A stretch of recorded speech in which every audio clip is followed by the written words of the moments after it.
नमस्कार, मी पूजा कारेकर विविधामध्ये आपल्या सगळ्यांचं स्वागत करते. आज 15 ऑक्टोबर डॉक्टर अब्दुल कलाम यांचा जन्मदिवस आणि त्यानिमित्ताने आपण वाचन प्रेरणा दिन म्हणून हा दिवस साजरा करतो.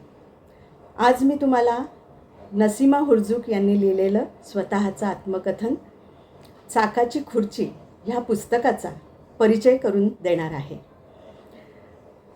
चाकाची खुर्ची या त्यांच्या आत्मकथनात आपलं सगळं आयुष्य त्यांनी उलगडून दाखवलेलं आहे.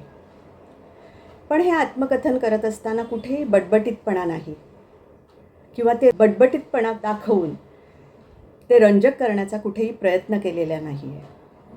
जे सत्य आहे ते त्यांनी आपल्यासमोर मांडलेलं आहे. अगदी वयाच्या 14व्या वर्षापर्यंत शाळेत नाचणारी, बागडणारी, उत्साहाने सळसळणारी अशी ही हुशार मुलगी, प्रसंगी बंडखोर असणारी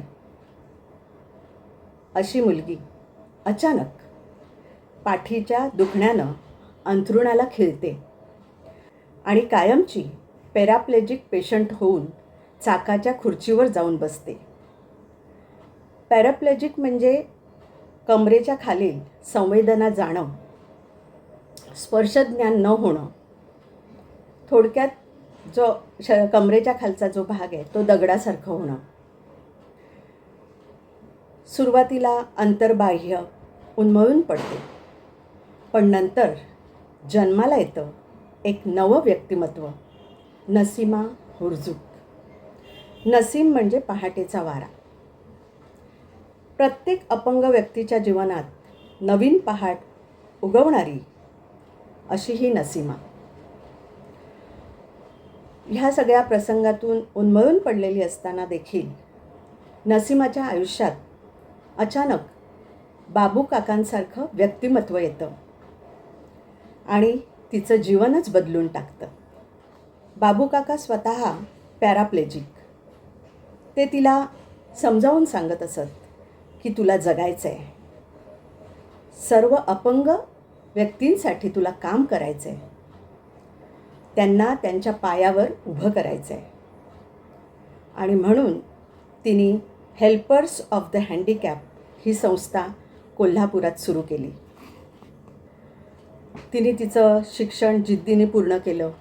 आंतरराष्ट्रीय क्रीडा स्पर्धेत असंख्य पदके तिने मिळवली. भालाफेक असो, थाळीफेक असो, रेस असो, तिने खूप बक्षिसं मिळवली. त्या पुस्तकामध्ये नसीमा यांनी एक प्रसंग सांगितले आहे की सुरुवातीला तिला पॅराप्लेजिक झटके येऊ लागले तेव्हा पायात त्राण नसल्यासारखं भासू लागलं. तेव्हा आईवडील त्यांना डॉक्टर बिंद्रेंकडे घेऊन गेले. एक्सरेत काहीच दोष दिसत नव्हता. डॉक्टरांच्या लक्षात आलं की एक्सरेमध्ये तर काहीच नाही आहे, मग काय आहे. मग त्यांनी बळजबरीने तिला उठवण्याचा प्रयत्न केला. ती उठत नव्हती, तिच्या पायात त्राण नव्हते. पाय खाली टेकवला तरी असंख्य वेदना होत होत्या. आणि अशा वेळी डॉक्टरांनी तिला खसकन तिच्या बेडवरून ओढलं आणि पूर्ण वॉर्डमध्ये तिला खेचत आणलं. नाही, चाल, तुला चालता येणार आहे, तुला काही झालेलं नाही आहे, तू चाल, असं तिला सांगितलं गेलं.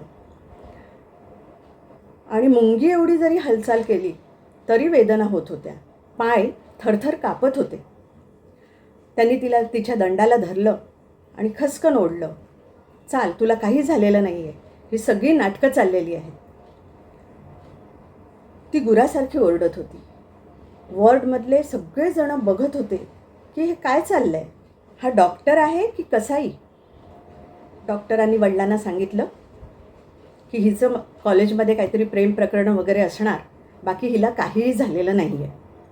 त्यानंतर दुसरा प्रसंग त्यांनी असा लिहिला आहे की तिचं पाठीच्या कण्याचं ऑपरेशन करण्यात येतं आणि 7 इंचाचा पाठीचा कणा तो चिरलेला असतो. 13 टाके पडले होते त्याला आणि ती अशीच झोपली होती कॉटवर. दुसऱ्या दिवशी जेव्हा तिची आई येते आणि ती तिच्या अंगाखालची चादर साफ करायची म्हणून चादर ओढते झाडण्याकरता, तर कमरेखाली मुंग्यांचं थारोळं असतं. ते बघून आई जोराने किंचाळते. सर्वजण धावत येतात की का ही बाई किंचाळली ते बघण्यासाठी. तर नसीमा हुर्जूक यांचं शरीर मुंग्यांनी खाल्लेलं होतं. पाट्याला जशी टाकी लावतात ना, तसं मुंग्यांनी खाल्ल्यामुळे तिथे रक्ताचे बारीक बारीक थेंब दिसत होते. हे सारं चित्र बघून आईच्या डोळ्यात पाणी तर आलंच आणि आईचे डोळे रडून रडून सुजले.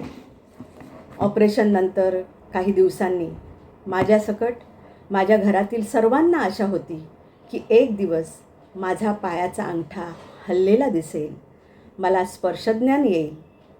पण अखेर एक दिवस डॉक्टरांनी व्हीलचेअर आणली आणि मला व्हीलचेअरवर बसवण्यात आलं आणि उरली सुरली आशा तीही संपली. असा एक प्रसंग त्यांनी लिहिलेला आहे. त्या म्हणतात की एके दिवशी माझा सहकारी वसंत पाटील याला मी म्हटलं, कंटाळा आलाय रे या वेदनांचा. ताप, डॉक्टर, औषधं, तपासण्या, हॉस्पिटल. तर तो पटकन म्हणाला, TIC-20 घे, सर्व वेदनातून मुक्तता. किती विरोधाभास आहे ना. एका बाजूला बाबू काकांसारखं व्यक्तिमत्व की नाही तुला जगायचं आहे स्वतःसाठी सुद्धा, आणि बाकी जे अपंग व्यक्ती आहेत त्यांच्यासाठी तुला जगायचं आहे, त्यांच्यासाठी तुला काम करायचं आहे असं सांगणारे बाबू काका. आणि दुसऱ्या बाजूला या सगळ्या वेदनांचा कंटाळा आलाय तर TIC-20 घेऊन सगळ्यातून मुक्तता घे असं सांगणारा सहकारी वसंत पाटील. अपंग असताना देखील अपंगांचं जीवन सुसह्य करणारी अशी ही संवेदनशील स्त्री. वास्तवाचं उचित भान ठेवून त्या स्वप्न बघतात आणि ते प्रत्यक्षात उतरवण्यासाठी बेभानपणे धावतात आपल्या चाकाच्या खुर्चीच्या मदतीने. प्रचंड जिद्दीच्या स्त्रीचं हे आत्मचरित्र. ओघवती शैली, निखळ आणि प्रामाणिकपणे त्यांनी त्याच्यामध्ये त्यांचे सगळे अनुभव लिहिलेले आहेत. चित्रदर्शी आणि काळजाला भिडणारं, मन सुन्न करणारं असं हे आत्मचरित्र, तरीही प्रेरणा देणारं. म्हणून मला ते खूप आवडलं. तुम्हीही ते जरूर वाचावं. तुम्हालाही ह्या पुस्तकाचा परिचय कसा वाटला ते नक्की कमेंटमध्ये कळवा. लाईक करा, शेअर करा आणि सबस्क्राईब करा. धन्यवाद.